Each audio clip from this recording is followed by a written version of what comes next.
سڵاوتان لەوێت بەیانیتان باش هیوادارم کا لە هەر شوێنێکن لەش ساغ و تەندروست بن ڕۆژێکی دیکەی ڕۆژ باشە و باڵقەیەکی دیکەی ڕۆژ باش لەگەڵتانی هەروەک دەزانن ئێمە هەموو ڕۆژێک کاتەوەرێک هەڵەبژێرین زۆر جار هەوڵی ئەوە ئادەین لە هەر کوێیەک دیاردێکی شارستانی هەبێت لە هەر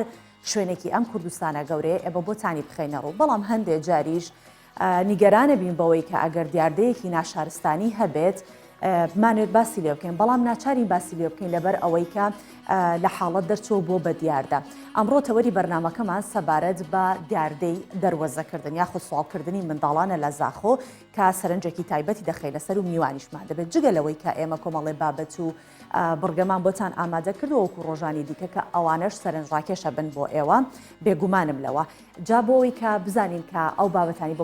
بۆتانمان ئامادە کردووە لە چی پێک دێک دەچمە ناو بڕگەکانەوە بەڵام پێش هەموو شتێک ئەبێ کورتێ لە هەواڵەکانتان پێ بڵێم کە لە دنیای سیاسەتە چی دەگوزارێت ئەوە بە کورتێک لە هاوڵەکان دەست پێ ئەەکەم و دواتر دەمە ناو بڕگەکانی دیکە بابزانین وردە بڕگەکانمان لە چی پێک هاتووە ئەمڕۆ بۆ بینەرانی ڕۆژ باش فەرموو.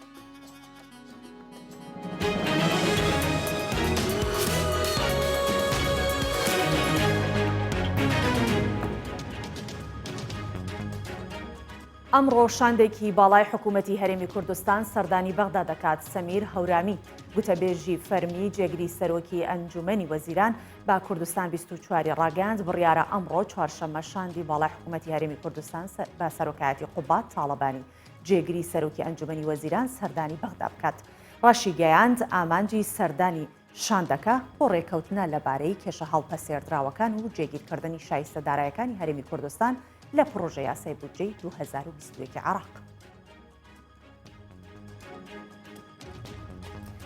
هاتوچۆ لە نێوان سلێمانی و قەزا و ناحیەکانی دەوروبەری قەدەغە کرا لیژنەی ئەمنی پارێزگای سلێمانی بڕیاریدا هاتوچۆ لە نێوان شاری سلێمانی و هەڵەبجە و ئیدارەکانی ڕاپەڕین و گەرمیان و هەموو قەزا و ناحیەکانی دیکە قەدەغە بکرێت. هەروەها قەدەغەی گشتی لە ناو سەنتەری شاری سلێمانی ڕاگەاند. بە گوێرەی ڕاگەیاندراوەکە قەدەغەی هاتوچۆ بۆ 24 کاتژمێرە و ئەم شەو دوای کاتژمێر 12 شەو کۆتایی پێدێت بەڵام هێشتا دیار نییە ماوەکە درێژ دەکرێتەوە یانە.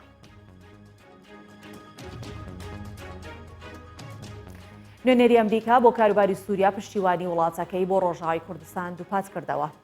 جۆیل ڕێیبەر نوێنەری ئەمریکا بۆ کاروباری سووریا سەردانی ڕۆژاوای کوردستانی کردو لەگەڵ بەرپرسانی هەسەدە و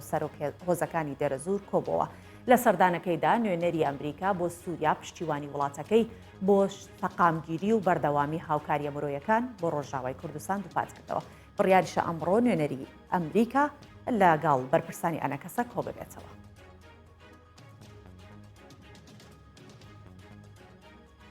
ڕاوێژکاری یاساییشی نەتەوەیی ئیدارەی بایدن ڕایگەیاند چالاکیەکانی ئێران سنووردار دەکەین. جاک سیلڤان ڕاوێژکاری یاساییشی نیشتیمانی ئیدارەی جۆ بایدن سەرۆکی هەڵبژێردراوی ئەمریکا ڕایگەاند ئامانجی گەڕانەوەی ئەمریکا بۆ ناوڕێکەوتنی ئەتۆمی و وڵاتانی 5.1 سنووردارکردنی چالاکیەکانی ئێرانە لە ناوچەکەدا. پێشتریش جۆ بایدن سەرۆکی هەڵبژێردراوی ئەمریکا ڕایگەاند گەڕانەوە بۆ ناوڕێکەوتنی ئەتۆمی بە واتای هەڵگرتنی گەمارەکانی سەر ئێران نییە.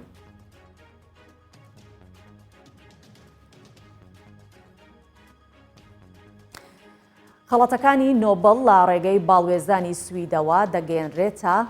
ماڵی براوەکان ساڵانە لە ڕۆژی دەی کانونی یەکەم ئاهەنگی دابشکردنی خەڵاتەکانی نۆبڵ بەڕێوە دەچێت بەڵام ئەم ساڵ بەهۆی کۆرۆنا ئەو ڕێوڕسمە بەڕێوە نەچوو براوەکان لە ڕێگەی ئۆنلاینەوە ڕاگەاندران. هاوکات خەڵاتەکانی نۆبڵ لە ڕێگەی باڵوێزانی سوید دەگەێنرێتە ماڵی براوەکان و لە وڵاتەکەی خۆیانەوە ئاهەنگیان بۆ ساز دەکرێت بۆ ئەم ساڵ براوەی خەڵاتی نۆبڵ لە ئەدەب خانمێکی ئەمریکیە بە ناوی لوێز گڵۆک و هەروەها ئیمانوەل شاربانتیەی فەڕەنسی لە بواری کیمیا و ڕۆجەر پینڕۆسی بەریتانی لە بواری فیزیا.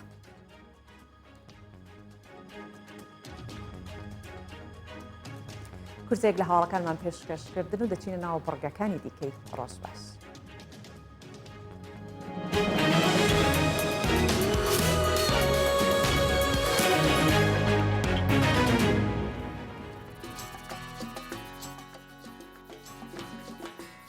بەڵێ لە سەرەتایی بەرنامەکەمانەوە باسمان لەوە کرد کە تەوەری ئەمڕۆمان چی دەبێت وتمان دیاردەی سوالکردن لە هەرێمی کوردستان ڕۆژ بە ڕۆژ لە زیادبوونایە. مناڵانیش تاکە قوربانی ئەو دیاردەیەن و هەمیشەش وەک کاڵایەک بۆ ڕاکێشانی سۆزی خەڵک بۆ بەدەستێنانی پارە بەکارەهێنرێن لە کاتێکدا چەندین ڕێکخراوی تایبەتیش هەن کە بە پاراستنی مافەکانی منداڵ و مرۆڤن بەڵام هێشتا ئەو دیاردەیە کۆنتترۆل نەکراوە شەقام و شۆستەکانی زاخۆ پڕن لە سوالکردن یاخود ئەو ساڵکڕانەی کە ڕۆژانە داوای هاوکەری لە هاوڵاتیان دەکەن بە تایبەتی منداڵان وەک باسمان لێوە کرد ئەمە دیاردەیەکی ناشارستانیە و ئێمە دیارە لەم ڕاپۆرتیا بینەری ئەوە دەبین کە ئەو منداڵانە چۆن لەسەر شەقامەکان دەمێننەوە و دیاردەی دەربەزەکردنیان زۆر زیاتر کردووە لە چاو پێشتر. عمری چەندە؟ یەک ساڵی نی. ژیێوی بتنێ ساڵێک و نیڤن و بێ حەزاخۆ و ببن پێکردنەوە مافێن خۆوەکە زارۆکێک هەمیس پێدەهیان ئەو چاوێن خوا لەوێ ترافیکلایە تێڤە دکە. سازیên mîrî û rêkxraweyiyên mafên wan jî dipirin lê kes li wan xwedan dernakeve. Serbarî karpêkirina bi zarokan hevdem ew bûyne kala û alavek bo swalkeriyê û kêşana dilênî û sozdariya xelkê bû peydakirina pareyê. Saziya mafê mirovî jî li zaxo vî babetî bi kîr û metirsî û bêçare dibîne. ev bobete ne bobetê nûkeye wî evrûdiye bobetê çend salona. Zimrê bobetê xwazxwazû kirin tesewwurkirine çikû ne meqûl e tu bibînî biçîkekî mesela şeşeyî an hefteyî an salek dê berê xwediyê ji seharê het tonî bir universitiya. Manayê tiştekî lê hatî kirine. Ve çend cara bobetê bilîn kirî bû destê û destê li gel cihatê manî axiftin. Ve sedem ke çare bû nedîtîne. Berê mawzuekî rastî dibêjî xetera li ser çivakê me. Her di vî warî ji da Wezareta Kar û Karobarên Komelatî jî projeyekê taybet ji bo binbirkirina vê diyardê heye. Lê hêşta diyar nebûye ku kengî û çawa li vê deverê dest pê dike. Wezareta Kar projeyekê giştgîr heye nûkev ser kar dikitin. Daxwazê ji xelkê xwe dikin pişêwekî giştî harîkariya wan nekin destê harîkariyê bû dirêj nekin ev ê kilîsekî firoştin ev ê lavayekî ser cadekê dikitin bu hindê ev dubare vî zarokî kar neyîntin. Ji bilî bikar înana zarokan û binpêkirina mafên wan gerok û swalkeran xelek jî bêzar kiriye. اما سحارة انسي كده دنگي وقربالغه وخبسه يسعى مشتري نوع المشتري بازاري قلمك نكتب شي ورز في سيكي حتى سري ده هو بتر بينه بتشيكي وانا برملي وانا بجام ده خوازش حكومتكم ما چوراك في دي ببينن يديم ناش نو كخبصه ويدي بتن چان بجاج بليان ده دزيت انكرنه شولت خالد گرت انكرنه گروان امناش گروان بخوم دكان ده Tevî ku li gorî birgeya ek ji madde 309 ya yasaya sizadanên Iraqî swalkerî bi hemî curên xwe ve bi tawan tête hejmartin û li gorî carnama cîhaniya mafên mirovî û rêkeftina mafên zarokan jî ev hemî weke binpêkarî li dijî zarokan tên navkirin lê heta nûke ewa pêdivî bû binbirkirina vê diyardê û nehêlana wê nehatiye kirin. Hevdem diyarde jî roj bi roj di zêdebûnê de ye. İslam Yusuf Kurdistan 24 Zaxo. بەڵێ تەوەری ئەمڕۆمان وەک باسمان لێوە کردووە ئەم بابەتە بوو کە ئێستا ئێوە بە شێوەی راپۆرتێک بینیتان و دیاردەی بەکارهێنانی منداڵان بۆ سوالکردنە کە لە هەرێمی کوردستان بەگشتی و لە زاخۆ کە جەختی دەخەینە سەر بە تایبەتی زۆر زیادی کردووە. میوانمان وتم سەبارەت بەم بابەتە دەبێت کە محەممەد ساڵح لێکۆڵەر و بەرپرسی سنتەری خێزان و پاراستنی منداڵە لە بەڕێوبەراتی چاودێری و گەشەپێدانی کۆمەڵایەتی زاخۆ کە لە ستۆدیۆی زاخەوە لەگەڵمانە ئەوە ڕۆژ باشت لێ ئەەکەین و بەیانیت باش کاک محەممەد باسەرەتا بۆ پرسیارەوە دەست پێ بکەم هۆکاری بەکارهێنانی منداڵان بۆ سوالکردن چییە خۆی هەرچەندە دەزانین هۆکارەکە یاخود دیاردەیە کە تەنها بۆ منداڵان نییە گەورەش هەمان کارەکات بەڵام بۆچی بەتایبەت منداڵان لەم کارە بەکاردەهێنرێن.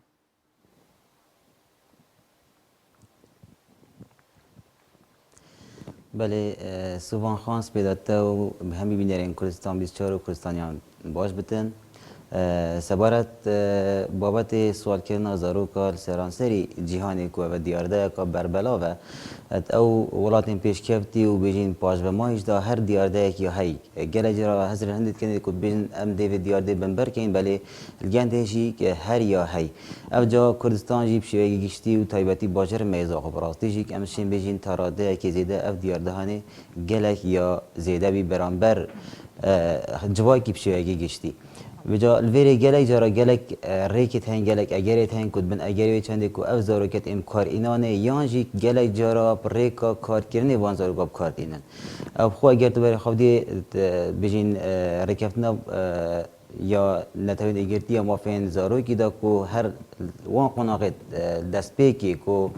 سال 1924 و چندین قناق تیدا در باز من حتی گهی سال 1908 نه او رکفتنه هاتی کردن کل سر بیشین پاراسنا مافی زاروکی و هر واسط تایبتی کار کردن زاروکی چندین خالن گیرن گو بند تیتانی دستشان کردن بانده زارو کار نکرد یانج نیت کار اینانه و حتی تمنوی جایی دستشان کردن کاش تمنی چنده بو چنده بدن ابجال وری براستی جی دو بینید ناف بازاری دا شوی کی زاروکی کنیسیت فروشتن یانجی دیکاویل سرجاده کی رنشتیه یانجیل سر شسته کی دانشتیه و 2000 کی تول تانشتای رنشت نخاره یانج دبینیل جهه کی گشتی و کو جهه کی پیش سازی کو نجه کار کی نویزارو کی کار کتن بلد پشت وی چنده را مبسط سوال کردنه او جالوری او شوازی سوال کردن زارو کی خواستن بتن وقتی بیشتن وی کلینتیش مبکره یانجی بیت بکار اینانه کو افزارو کی کنه و کو نخوشی کل دفوه دیکا و یان بابی کسی که نزدیکی یانجی گله جامشین بجند این کار اینانه افزارو کی تنه بهنده هست و سوزا خلقی براکشن یعنی تنه بریم بس جی اوه هست و سوزا خلقی راکشن کو افزارو کی کنه پیتی به هاریکاییه یانجی او بریکه که بگهین تن کو دی بابتوی محتاجین هاریکاییه که نچی نخوشن یان کسی که کار کردن خیزانی دانین افجال وری اف لان هیکنی راد بتن پیش هندی ویزاری کی کار نیتن بوهنده دست به اینا پاره کی نزیده تر افجال وری گله گرنگ براستی جی راوستان که بدنش لای دستگاه امنی ولگر هندی حکومت بشوی گشتی وزارت کار براستی جی محمد دین سروی که بچ شوازگ ابیت اما رگلی لبکرد یا چهار سر بکرد بەڵام با من بچینە زیاتر قوڵایی ئەم دیاردەیەوە کە لە ڕووی دەرونیەوە بۆ مناڵەکان چ کاریگەریەکە بێت وەک ئێستا باست کرد مەرج نییە کە منداڵەکە خۆی سوال بکات بەڵام لە باوشی باوکێتی یان دایکێتی چ کاریگەری لەسەر دەرونی ئەو منداڵە بۆ دوا ڕۆژ دەبێت دوجار ئەویشە چەتە ناو کۆمەڵگا فەرم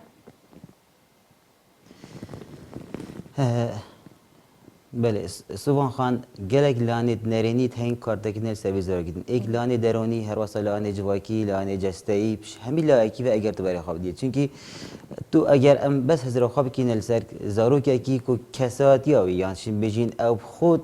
یه تازه پید گهتن بله ام یه ولوید کین خوب شوه که یشکستی خونیشاد برانبری خودتن درونه کی لواز واسه خونیشاد برانبری خودتن کوب شوی کی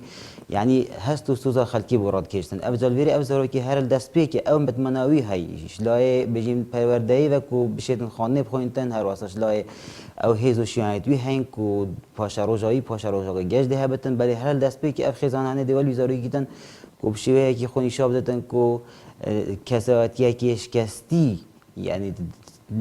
دیمانه دید ناوی زاری که داد دیارد بتن الگل هندیجی و این مگوی تلان جستی گل جراب کست هکنی سرما و گرما و سرجادا و باران کات بارتن هاوینه برای خودی یا گرما و هر یلس بر به جاده یعنی اشلای جستی و گل کاری گل ساده کنه هر واسه تو برای خواب دیه او رنگ بدان سر کساتی زاری که کنه سر وان جادا پتری وان زارو کام شیم بجین توان دید ند مد سر وان زارو کادی اشلای روید ما بدم هندجا بشوی گشتی کار الگوان زارگادید کنه بو رگ بدان و رازبکنا هسوکیوتی و آنجیوان جوان جدا وگرین بو مال دوانا دی برای خواب دیه زارو که گل سر جاده شوی کی کو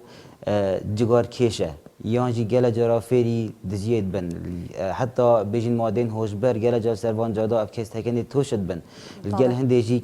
یعنی شلای بجین کمالاتی و ویجین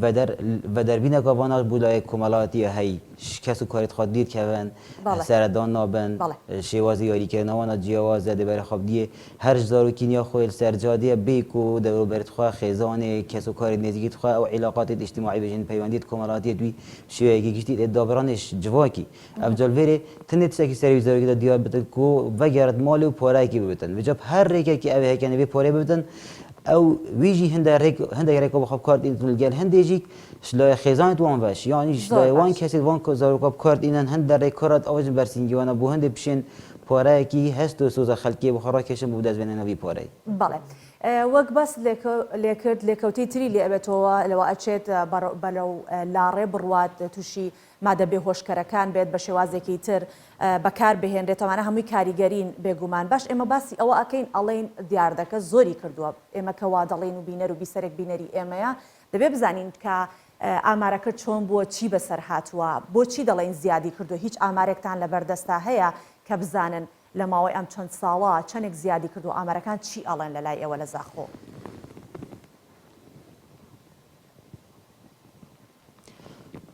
بله براستی بشویکی گشتی سرانسری وزارت کار تاجی امشین بجین وکو پارێزگه ها دهو که دوان سال نماهی دا چو بجین دیفچون آب درستین ها تاکی نبزان که چه آمار اکل بردست سرانسری پارێزگه ها دهو که هر سه چهار قضایت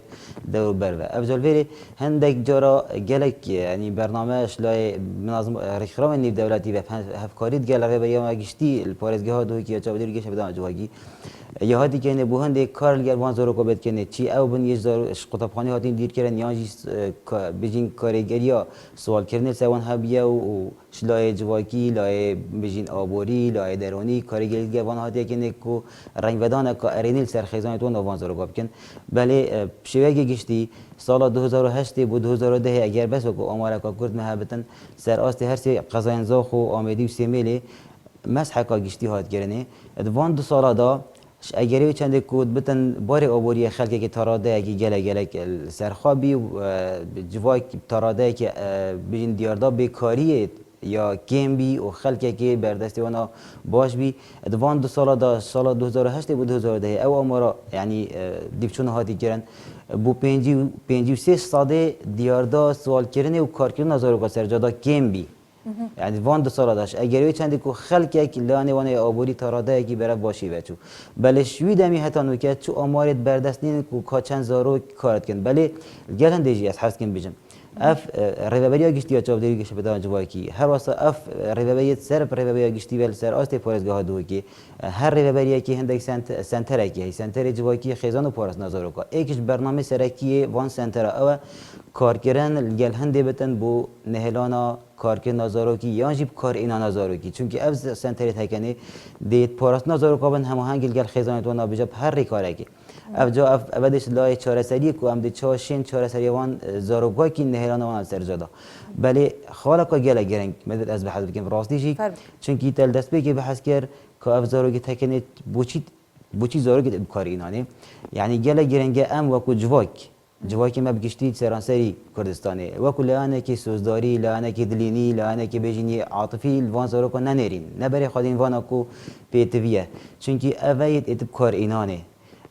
بری هر تشتکی تنه چاومل خالقا گلگی بنتن او خال کو بجین باشترین برجواندیا زارو کی چی دایه ام نبره خودنی برجواندیا زارو کی دی بابتی داته پاره کی بتن و کی اول بیشتن دیکاوی نساخه بابی نساخه کسی نگفت خزانه دا کار بگیرن بله چاوی ملوی چنده بتن بر باشترین برجواندی بو زاروکی او کو نیتن سرجاده کار بکد یانجی بدب کار اینانه بود از وینان مادهگی چونکی زاروک امتشین بیجین هر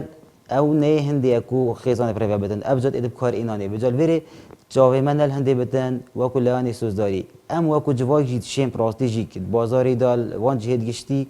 ببین اگر بو نهلانا و دیارده زۆر باشە ئەڵێ ببینە ئەگەرێک بۆ نەهێشتنی ئەو دیاردەیە با من ئەو پرسیارە بکەم چندێک ئەوان تاوانبار بن کە منداڵەکان بەکار ئێهێنن وەکو دەروەزەکەرێک و سوالکەرێک ئێمەش کە ئەوە سۆز و بەزەییمان هەیە پێم وا بێت ئەوەنە بێتاوان نین کە بە بینینی حاڵەتێک یەکسەر پاراخێنە ناو دەستیانەوە چ کارێکتان کردووە بۆی کە خەڵک ئاسی ڕۆشنبیری ئەوەنە بەرز ببێت کە خۆی لە لای خۆیەوە ئەم حاڵەتە بنبڕ بکات یاخود کەمی بکاتەوە پاریان نەداتێ بۆی کە زیاتر چۆنەڵە پاڵنەر نەبێت بۆیان وەکو بەڕێبەراتێکەکەتان.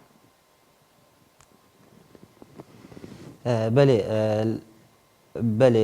ڕێبەری ئەمە پڕاستێژێک ڕێکا ڕێبەریە گشتی و هەموو هەنگیل گەل ڕێکخراوە یونسف ساڵە 2016 تا 2018 وی مەوایدا کارە گەلە گەلێک ڕێک و پێتخواتکردنێ لەسەر ئاستی قەزازا خۆ شێوەیەکی گشتی تایبەتی ئەو زارۆکێ سەرجادا کارەتکەن بەرنامەیەک شلای ستافێک کاری بە کەسێن بەسپۆر بین بیباییدا و هاتن بێژین ڕاهێنانێ لەسەر هەندێک کادێچاوە شێن وان زارۆکات سەرجادا دیاردا سوالکردنێ دیاردا کارکردنێ و فەقەتیوان ناش قوتابخانێ هەموو هەنگیل گەل زارۆکال گەل خێزانێت وانە سەردانێت بەردەوام بۆ هەندێ بشێن و ئەوان زارۆکات سەروانجادا دیر بێخن هەروەسا وەکو لەوانێکی هەشیاری گەلە گرنگە ینی ئەvە وەکو بەرنامە ڕێژیەکە هەتی دانان و کار سەر بێدەگەنێ بەرنامە ڕێژی و لەسەر لەوانێکی جوایک بێت هەشیارکردنێ سەروێت چەندێک کا چەند ماتەرسیل سەروان زارۆکە هەیە وەختی ئەم دووبارە بین ئەوان هاریکاریە بۆ زارۆکی پێشکەشتکن ئەبزۆلڤێرێ وەکو لەوانێ ئابووری بڕاستیژیک ئەم نەشێن بێژین کۆلیێ چەندێ بکەین لەوانێ ئابووری کارەگیریەکە زیێدەوە سەروان خێزانەگیری بس کێشا ماسترش وێ یا بی دیارده یعنی نه ئەوە تو بێژی حالەتەکە چەند حالەتەکەن دیاردەیەکە بەربەلاوە یعنی بۆ بکارینانە زارۆکی سەر دەستی دەیکا خوا بتن یان بن پاتایەکی ڤەل سەر پێچووکێکی بتن وەکو دیاردە بتن ئەم بێژین مەتەرسیل سەر زارۆکی و سەر جوواکی مەبشێوەیەکی گشتی بێجالڤێری ئەو بابەتێن بە حەسکری بێژین سەر ئاستی قەزازاخۆ کارێگەرێکە ئەرێنیە زێدەل سەر وان خێزانە و سەر زارۆک و هاتکردنێش بۆچی چونکی وەختی ئەمەد بین ئەف زارۆکەت ئێت سەرجادێ کارت کردن کلیسێکی فروشتن پرێکا سوالکردنێ یان جیت ئێتن کار ئینانێ خێزانەوەنا هەندێک خێزانش وەکت بینن پشێوەیەکی گشتی تنێ دەستبینانە پارەیە بووە هاشنینە کە ئەف زارۆکەوی پارەی بچیرێکی دەست خەبەتینتن یعنی هاتە ئیستیغلالکردنێ ڕاستیژی چکو گەلە جراحی ئەف زارۆکەت ئین ئیستیغلالکردنێ بۆ دەستبینانە پارەی بۆ خێزانێت خوا خێزانێت وانجی ئاگاژینە کە پارە بچیمە بەستی هاتیە یا شیوەتنی کلیسێکی فروتی یانجیک ئەو ڕێکارێت ئەو بۆ فڕێتکەن وجالڤێرە گەلە گەرەنگە ڕاستیژە هەشیارکردنا خێزانێ گەلوی زارۆکی ئەvە ئێکشوان کارا بیت کول سەر ئاستی ڕێبەریەمە تایبەتیژی سەر ئاستی قەزازاخۆ کار گەل هەندی هاتکردنێ ئەف زارۆکی تا گەلێک شوانە هاتن دیرێ خستنێش بژین شجادێ ڕێکا هەشیارکردنا خێزانێ و دیارکردنا وان کارێگەریە نەرێنی سەر زارۆکردنکردنێ چونکی گەلە جارات دەبینی قوربانی سەرەکی هەر زارۆکە تایبەتیژی ئەگەر کچ بێت بکارینانی دیباریدا چونکی وەکوان بێژین دیاردەیەکە گەلە جارێک هۆشیارکردنەوە خێزانەکان هەم ئەو منداڵانش بەڵام هەندێک جاریش دەکرێت ڕێکارێکی تایبەتە بێ بۆ نمونە لە هەولێر پاسێک هەیە کە سەر بە کاروباری کۆمەڵایەتیە یاخود لایەنێکەوە لایەنی پاراستنی ئەمنی شارەکەوێتتر بە هەر شێوەیەک بێ پاسێکی ئەو منداڵانە لەسەر ترافیک لایتەکان لە کۆڵانەکان ئەوانە کۆکاتەوە دواتر دەبرێنە دادگا هەندێکیانوانەی لەسەر و ئیتر ڕێکارەکە ئەزانین بۆ باوەی چەند ڕۆژێک دەست بەسەر ئەکرێن و لەو بابەتە لەلای ئێوەش بە هەمان شێوە ئەو ڕێکارە گیراوەتە بەر ئەو مناڵانە ئەگرن لە خوارد چەندەوە دەیانگرن سوڤان خان ڕاستیژی ئەم پێویەوەی چەندە ئەو بەرنامە لەسەر ئاستی قەزا بکەوێتن کاری چونکی بەری 2 ساڵ سنتەری پارێزگاها دووکێدا ناوەندا سنتەری پارێزگاها دووکێدا تیمێن تایبەت لە ڕێبەریە گشتی بە هات بوون دروستکردن و گەل وان زارۆکە کارت کرد و هەمان شێوە سەرجادا نەتێلا کار بکەنجی نەتێلا سوالکردنێ بکەن تیمی تایبەت بسپور بیت بۆری دەرونی جوواکیدا گەل وان زارۆکات برن بێژین برن سنتەرێن تایبەت یەن بێژین هەوالینی زارۆکە بێژین برن داخلی خۆلێن تایبەتت کردن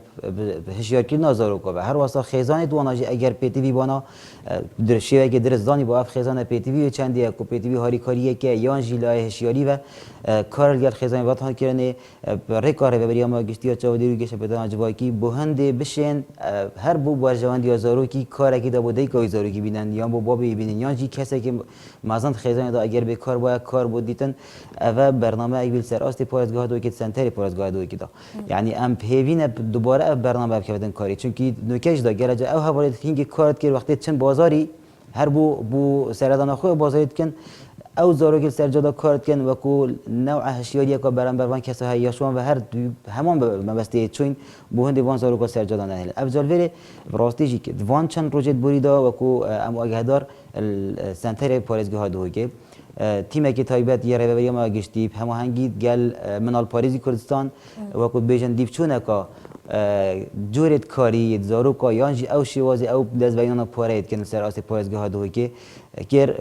دیفچوونەمەدا سەروێ چەندێ بۆچی بیە ئەوە کە نەتەنێ ئەم ئامارێکی بەردەستکین بێژین هەندە زارۆکی کارتکەن چونکە ئەوە کێشەیەکە تەنێ ئەگەرمە ئامار هەبن بەلێ گرنگ ئەوە ئەم کار سەر نهێلان و یانجی کێمکردنا vê diyar dê bikîn ev calverê wekû ez agêhdar serastê parêzgeha Dihokê bernameyekî awdî danan sala 2021 de hemahengî gel minalparêzî eger sergirt kar li ser hindê bêdikirînê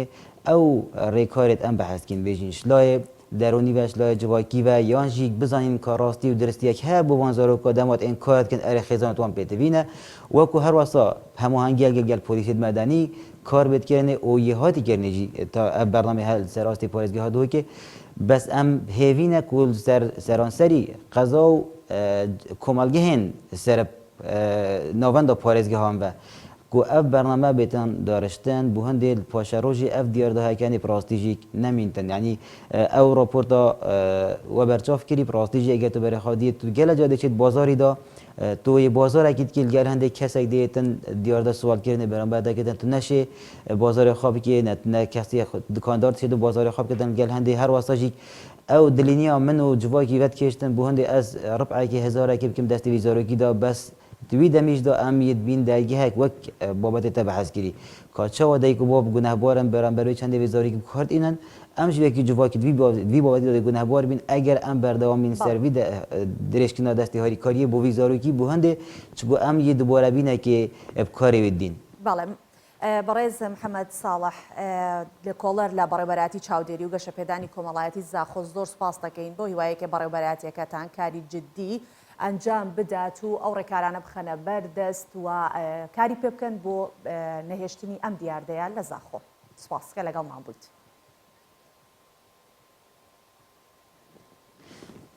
gelek spas pêdava baş. بەڵێ هەروەک دەبینین کەش و هەوا بە شێوازێکە کە هێشتا خۆر هەڵ نەهاتووە و کاتێکە ساردا خۆر هەڵ نایەت ئێمە خەمی ئەومانە بزانین ئەمڕۆ هەور هەیە یاخود ئەو تا لە ژووری کۆنتترۆل پێمەڵەن سۆڤان خان تۆ لە ژووری ئاگاو لێنێ خۆر هەڵاتەوە بەس هەورە کاتە با بزانین لە چ شوێنێکی تر بارانبارین هەیە یاخود هەور هەیە پێکەوە ڕەوشی کەش و هەوای شارەکانی دیکەی کوردستانە بینین.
بابەتەکانی دیکە کە بۆتانمان ئامادەکردو بێگومان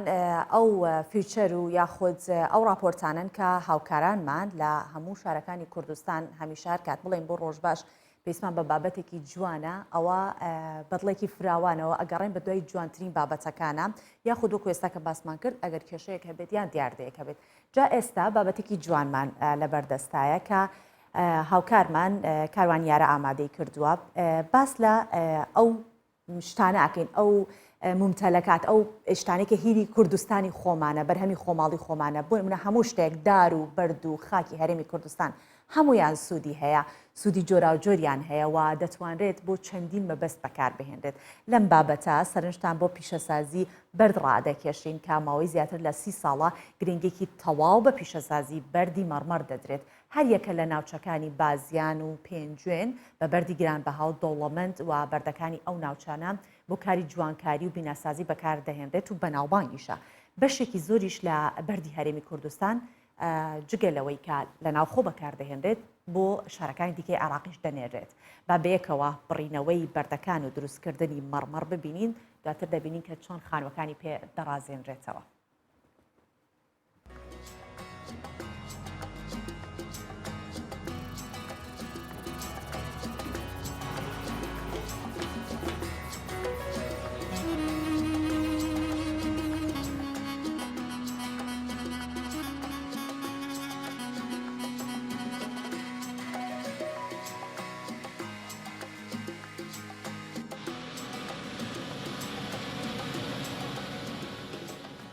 هەموو ڕۆژە سەعات دەشتی بەیانی تا چواری ئێوارە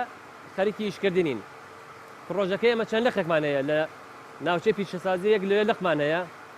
لەسەر داواکاری هاوڵاتیان لەوشە کە داوامان لێکن بۆ بڕینی بەردەکان.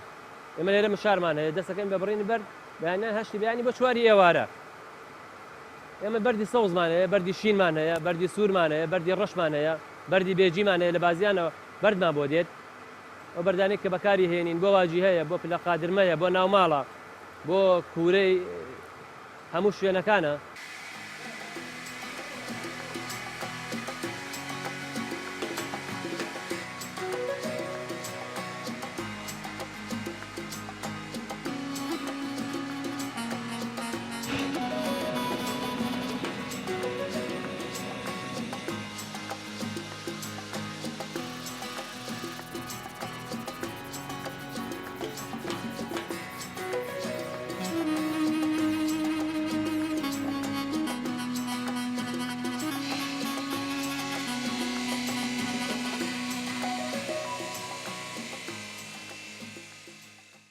ئەم پرۆژانە لە ساڵی نەشتاکانەوە هەن لێرە پێش ئێمان پرۆژانە لە ساڵی نەشتاکانەوە ئیشیان کرد لەسەر بڕینی بەردی مەڕمەڕ. ئەمجار ئەم بەڕاستی ئیشکردن لەگەڵ بەردا شتێکی سەهل و سادە نییە ناڕەحەتە شتێکی زۆر پێویستی بە ئەزمون هەیە. ئەمە چەندین جار تووشی کارەسات و تووشی ڕوبەڕوو بوونەوە لەگەڵ شتی خراپە بووینەوە لەگە بەردا. ئەم بەردا ئیشکردن لەگەڵ بەرد و لەگەڵ ئاسن و لەگەڵ ئەمانە تەحملێکیە بەڕاستی. ئەمە لەلایەکی تر ئێمەش بژێوی ژیانمان لەسەر میشەیە. ئەگەر بژێری ژیانمان لەسەر میشە ئێمە بە ساڵای چەندێکە چەندین ساڵ لەسەر میشە بەردەوامی نووشی لەگەڵاکەین و ڕاهاتوو لەگەڵ ئیشەکەیشە.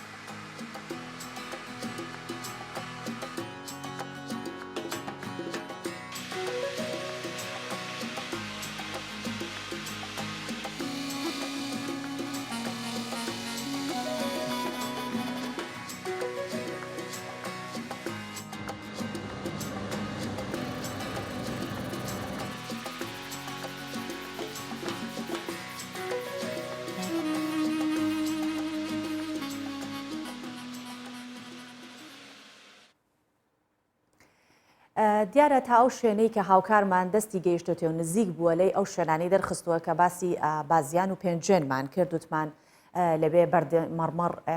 بەناوبانگە ئەوەش لە یاد نەکەین ئێمە کانە بەردەکانی گەڵاڵەشمان هەیە لە دەوەری باڵەکایەتی کە ئەو بەردانەی ئەوێش هەر دیسانەوە بۆ خواروی عێراق و تەنانەت بۆ وڵاتی کوێتیش دەنێرێت بەهۆی جوانی بەردەکە و ئاسانی کارکردن لەسەری. هیوادارین کە کوردستانمان گەشاوە بێت و هەمیشە لەو گەشەکردنانە بێت. بەڵێ دەچینە سەر بابەتێکی دیکە ئەمەیان پەیوەندی بە میوزیک و گۆرانی هەیە بەڵام لە کۆ لە دیار بەکر دەچینە بەشێکی دیکەی کوردستانە ڕەنگینەکەمان کە شارەوانی دیاربەکر میوزیک و گۆرانی پێشکەش بە هاوڵاتیانەکات کە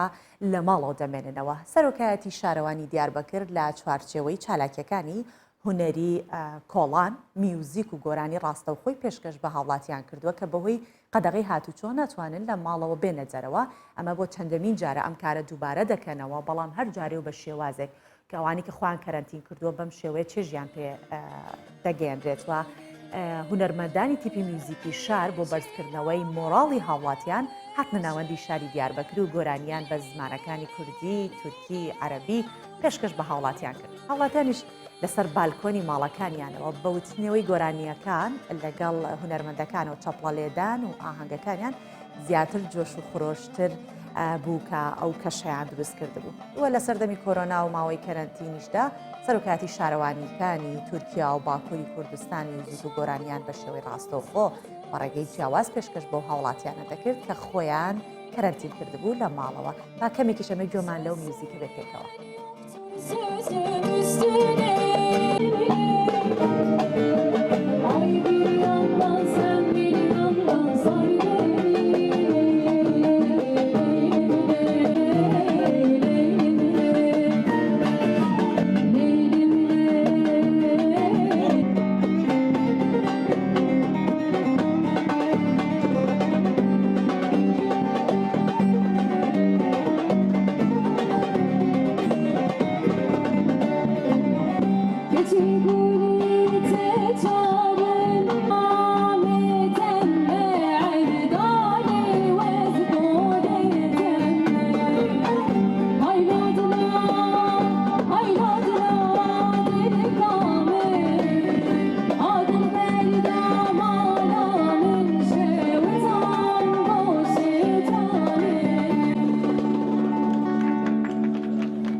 بۆ هیوایی کە مۆراڵی ئێوەش بە هەمان چەشنی ئەو کەسانی کە لەسەر بالاکۆنەکانەوە بوون گویان لێبوو لە جێ خۆی بێت و کەمێک جەوتان گۆڕی بێت و بەلاتانە خۆش بێت. بۆی ڕوونکردە ئەملاوە چونکە ئێستا دەمەوێت بەهای دراوە بیانیەکان و نرخی زەرتان لە بازاڕەکانی هەرێمی کوردستان بۆ بخوێنمەوە کە $100 ئەمریکی بەرامبەر بە 127,000 دیناری عراقیە، 100 یۆرۆ بەرامبەر بە 153,000 دیناری عراقیە، 100 پاوندی بەریتانیش بەرامبەر بە 161,000 دیناری عراقیە و 100 لیرەی تورکی بەرامبەر بە 16,300 دیناری عراقیە و 100,000 تومەنی ئێرانیش بە 5,700 دیناری عراقیە. دێمە سەر نرخی زێر. مسقالێک زێری عیار 24 بە 370,000 دیناری عراقیە، مسقالێکیش زێری عیار 21 بە 325,000 دیناری عراقیە و مسقالێکیش زێری عیار 18 بە 277,000 دیناری عراقیە. ئەمیش نرخی زێر و هەروەها بەهای دراوە بیانەکان بوو.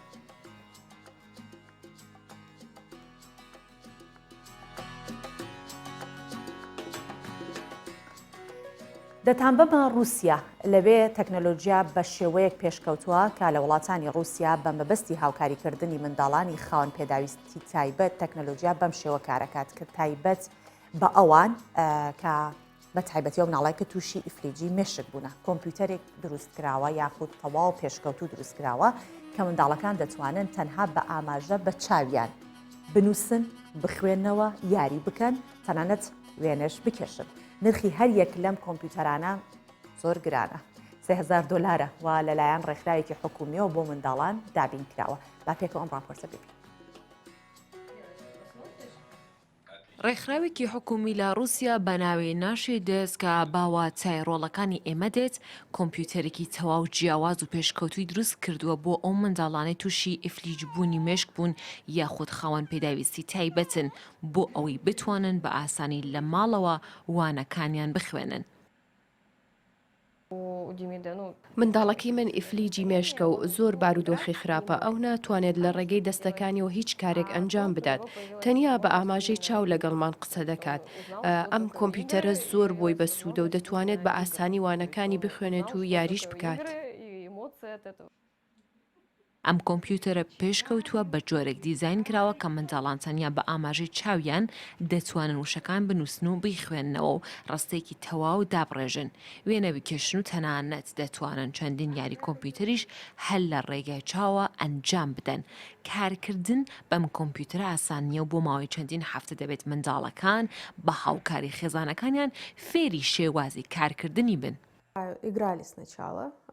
ئەم کۆمپیوتەرانە و دەرفەتە بەو منداڵانەی خاوەن پێداویستی تایبەتن دەدەن کە بە ئاسانی بتوانن بە بێ بەکارهێنانی دەست و زمان قسە بکەن بخوێنن بنووسن و تەنانەت دیاری بکەن و وێنەش بکێشن.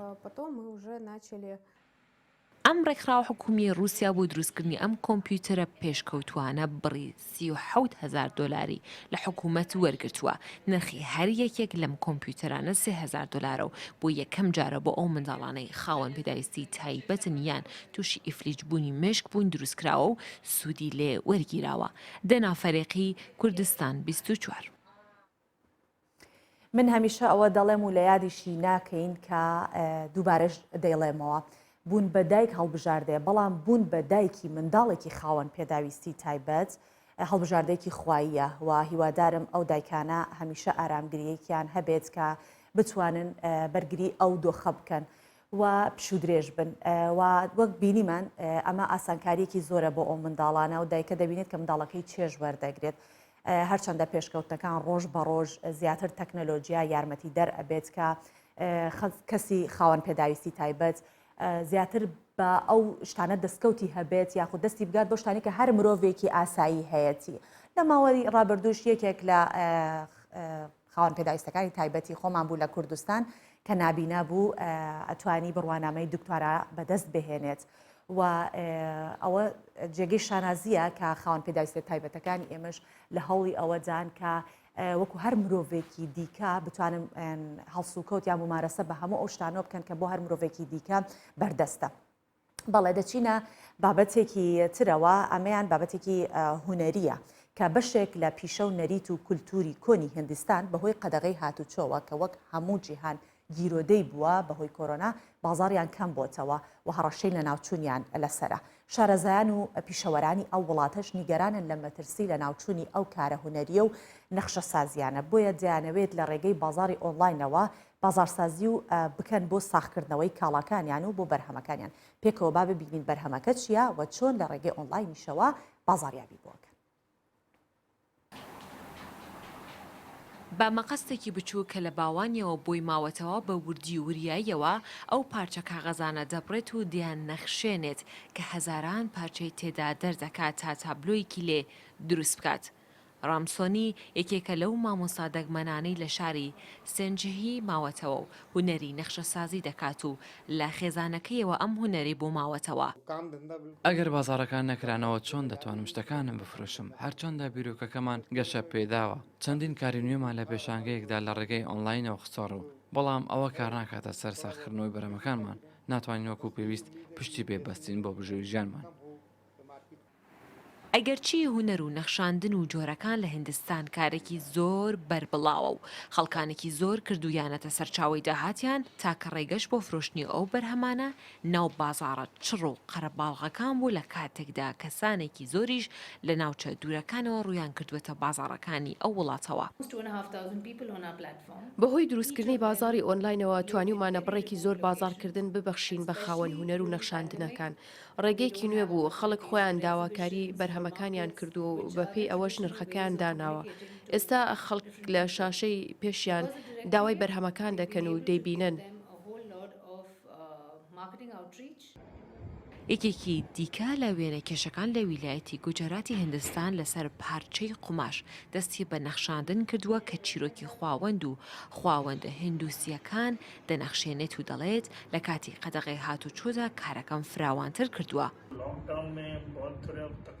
دوای ئەوەی دەستم کرد بە نمایشکردنی کارەکەم لە پێیج و ئەکاونتەکانەوە زۆری لە کڕیارە کۆنەکانم دەتوانن کارەکانی ئێستان ببینن. بازارکردنێکی باشە، سوودی هەیە، چونکە ئەگەر ئارەزویان لە کارەکەی ئێمە بێ ڕاستەخۆ پەیوەندی دەکەن و داوای دەکەن. لە سەردەمی کۆڕۆنادا چەندین بازرگانی و پیشە گەشەیان کرد و دەستکەوتی دارایی باشیشان بەدەستهێنا، بەڵام لە بەرامبەردا سەدان کۆمپانیا و بازرگانی گەورە مایە پوچ بوون و زیانی گەورەی ئابووریان بەرکەوت. بەشێکیشیان بۆ ئەوەی خۆیان لە بێ بازاڕی و مایە پوچ بوون ڕزگار بکەن، ڕێگەی جیاوازیان بۆ ساختکردنەوەی کاڵا و بەرهەمەکانیان گرتە بەر. ئێمە بە خستنە ڕووی گرافیکەکانمان کە هەر جارێ و سوودێکی تەندروستیتانیا بۆ باس دەکەین یا هۆشداریتان پێدەدەین سەبارەت بە بەکارهێنانی شتێک کە زەرەر و زیانی هەیە. جا ئێستا لێرە باسی هۆکارێک ئەەکەین کە دەبنە هۆی لەرزینی دەستەکان. ئەم چەند هۆکارە کە ئێستا بۆتان باسەکەم بۆتان دەرەخات کە ئەگەر کەسێک دەستەکانی دەلەرزێ هۆکارەکەی چییە؟ هۆکارەکانی توش بوون بە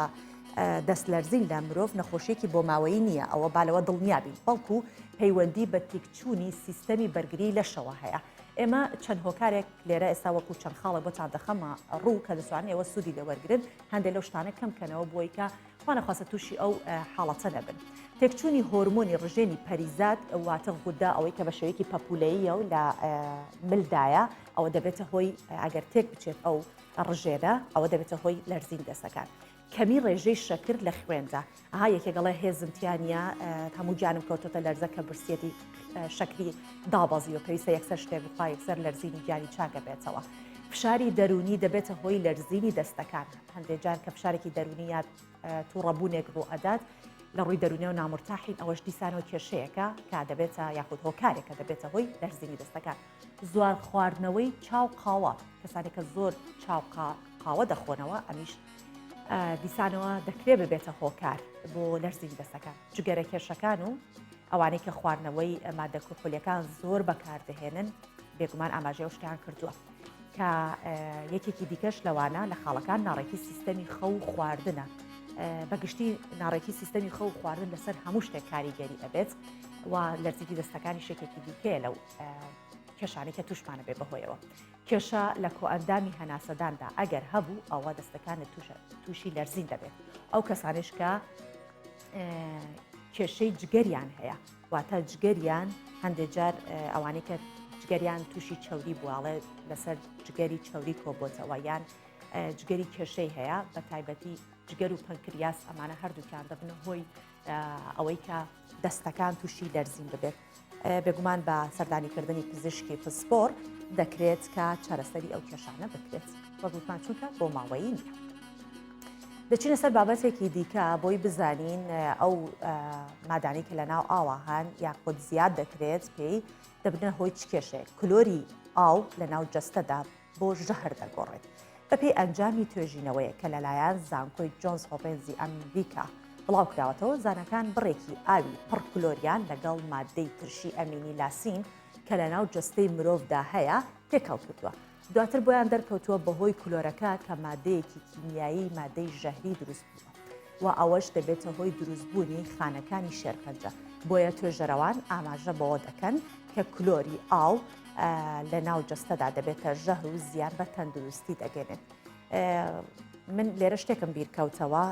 یاخواخوا هەمومان بپارێزێت بەبیرم دێ لە کاتی ئاوارەیەکانە کە ئاوارە بووین ئەو ئاوەی کە بۆیان دەهێنین پاک نەبوو حەبی کلۆریان ئەدا پێمان بیکەینە ناو ئاوەکە بووی کە ئاوەکە تۆزە پاک کاتەوە. جا بێگومان ئەوە کاریگەری کاتی خۆی هەبووە بەڵام سوپاس بۆخوا ئێستا ئاوی پاک بەردەستە بۆ زۆربەی خەڵکی کوردستان و ئینشاڵا دوورە بین لە هەموو جۆرە ژەهراوی بوونێک. هەر سەبارەت بە ئاو لەگەڵتان ئەمێنمەوە بەڵام ئەمەیان باس لە هەڵەکانی ئاو خواردنەوە ئەکەینەوە. زۆر جار ڕێنمایی ناڕاست لەبارەی کاتی ئاو خواردنەوە بە هاوڵاتیان دەدرێت هەر کەسێ بە شێوەیەکی لە 16 پەردا بۆ یەکێڵ لە 12 بخۆ با لێرە بزانین چییە دروستەکەی کە چی چۆن و چەندێک ئاو بخۆینەوە کە لە چ کاتێکیشە ئاو بخۆینەوە سوودی زیاتر ئەبینیت و واجەستە سوودی لێوەرەگرێت. پسپۆران و پزیشکانی کە ئاماژە بۆ ئەکەن گرنگە ئەو پێشیان لە کاتی وەرزشکردن بخورێتەوە نەک دوای وەرزشکردن. ئەمە خاڵێک دەوترێت خواردنەوەی ئاو بەگەدەی بەتاڵ سوودی زۆرە بەڵام پزیشکان ئەڵێن دەبێت ئاو لەگەڵ میوە میوەکان بکرێت بە شەربەت و بخورێتەوە چونکە زۆر سوودی زیاترە بێگومان خواردنەوەی 12 پەرداخ ئاو ماکسیمام زۆر دەکرێت بڵین ڕێژەیەکی دروستە کە بتوانین ڕۆژانە 12 پەرداخ ئاو بخۆینەوە و سوودی تەواو بە جەستەمان دەگەێنێت و خۆک دەزانین هەمومان بەشێکی زۆری لەشمان لە ئاو پێکاتەوە پێویستە بە بەردەوام ئێمە ئاو بخۆینەوە ئەوە لە یاد نەکەین هەر لە ئێستا ئەوەی کە گوێی لە منەوە لەگەڵ